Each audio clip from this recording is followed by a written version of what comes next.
Shalom Bracha, que le bon Dieu vous protège, il vous donne la santé, la joie, la prospérité. Donc, cette semaine, nous avons parlé des miracles, comment Hachmi les prépare. Nous avons parlé des miracles qu'on voit et des miracles qu'on ne voit pas. Nous avons parlé de Myriam Anivia. Nous avons parlé de l'importance de ne pas parler de la médisance. Nous avons parlé des gens qui ont peur des noms et a priori n'ont pas à avoir peur. Aujourd'hui, nous allons parler d'un grand rabbin, qu'au départ, il n'était pas un rabbin, il est devenu un rabbin en quelques secondes. Vous vous rendez compte? En quelques secondes, il est devenu rabbin. Vous avez entendu un rachat qui devient rabbin en quelques secondes. Alors, l'histoire, elle commence par un qui s'appelle El-Hazar ben Dodaria. El-Hazar ben Dodaria, c'était à l'époque de Rabbeinu Akadosh, il y a à peu près 2000 ans. Et ce El-Hazar ben Dodaria, lui, il adorait les femmes. Il était là où il y a une belle femme, une femme, enfin vous avez mal compris, il payait le prix fort pour aller, vous savez, aujourd'hui, malheureusement, aujourd'hui, les femmes de la rue font la publicité pour toujours ce business de la prostitution a existé, toujours malheureusement. Donc, à l'époque, il n'y avait pas d'internet, il n'y avait pas de publicité, il y avait la publicité avec des photos collées dans les murs, et les gens, ils passent, ils voient la photo de la femme et le prix qu'elle demande. Voilà. Et il y avait l'adresse, il y avait un monsieur qui prend des rendez-vous. C'était ce qu'on appelle, c'était malheureusement toujours la prostitution a existé. Et bien sûr la Torah, elle l'interdit. La Torah, elle l'interdit. Ce El-Hazar ben Dodaria, c'était à l'époque de la destruction du deuxième temple. Et lui, il était riche, très riche. Il voit cette annonce, il voit la femme, elle lui plaît, mais elle habitait très loin. Donc il fallait voyager.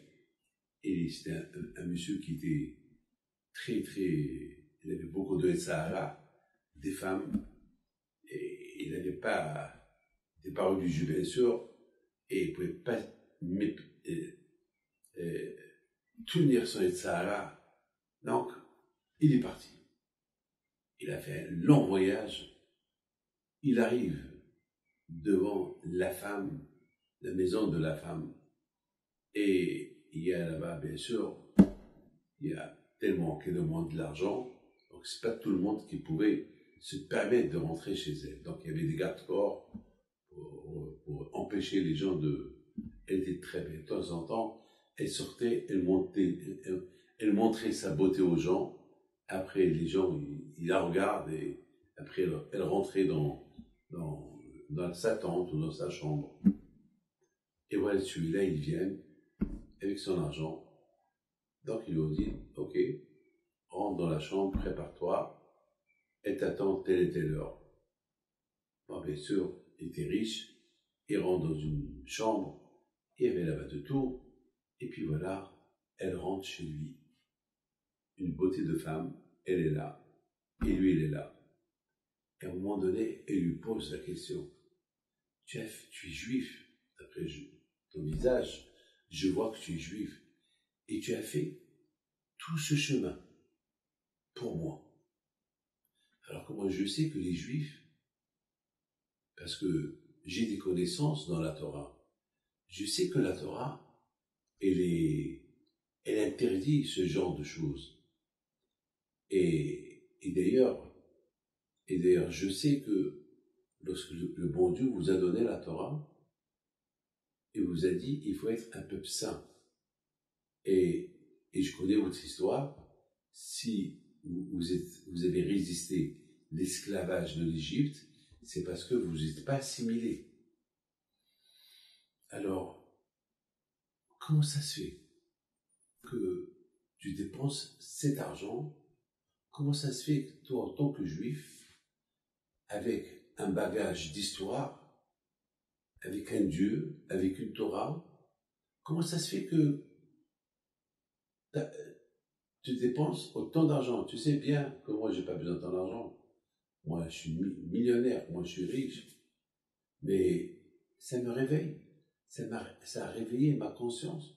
Comment est-ce possible que toi, je voudrais bien une réponse. Bien sûr, après, fais de moi ce que tu veux.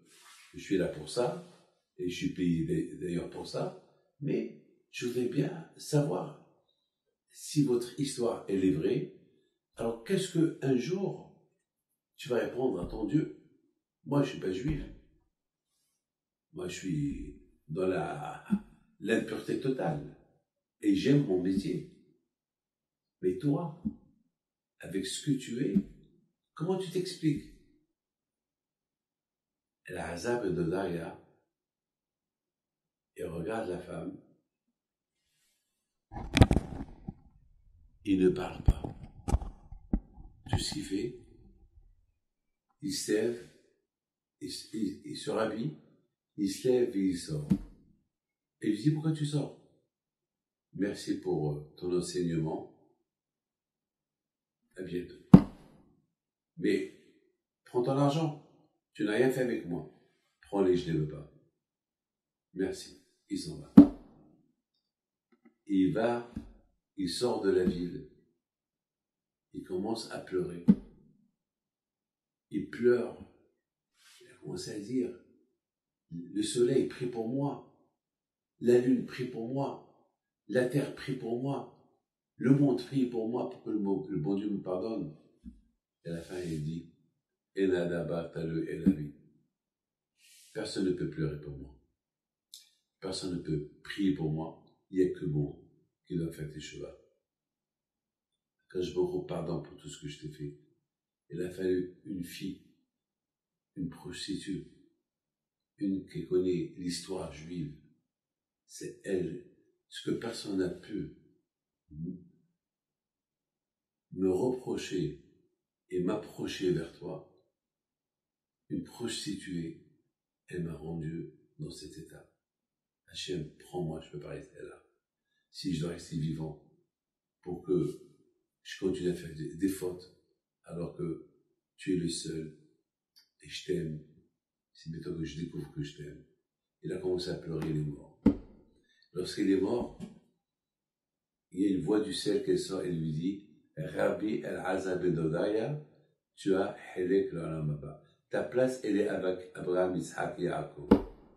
Rabbeinu HaKadosh, celui qui a écrit Mishnayot, lorsqu'il a écouté ça, il dit comment?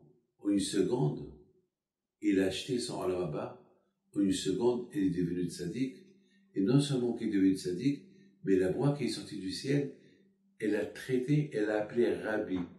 Alors qu'avant, il s'appelait le Racha El-Azab ben Dodaya, et maintenant, il s'appelle Rabbi El-Azab ben Dodaya. Mes amis, que le bon Dieu protège, que nous serons toujours dans le chemin d'Hachem, sans reproche. Amen. Kérason.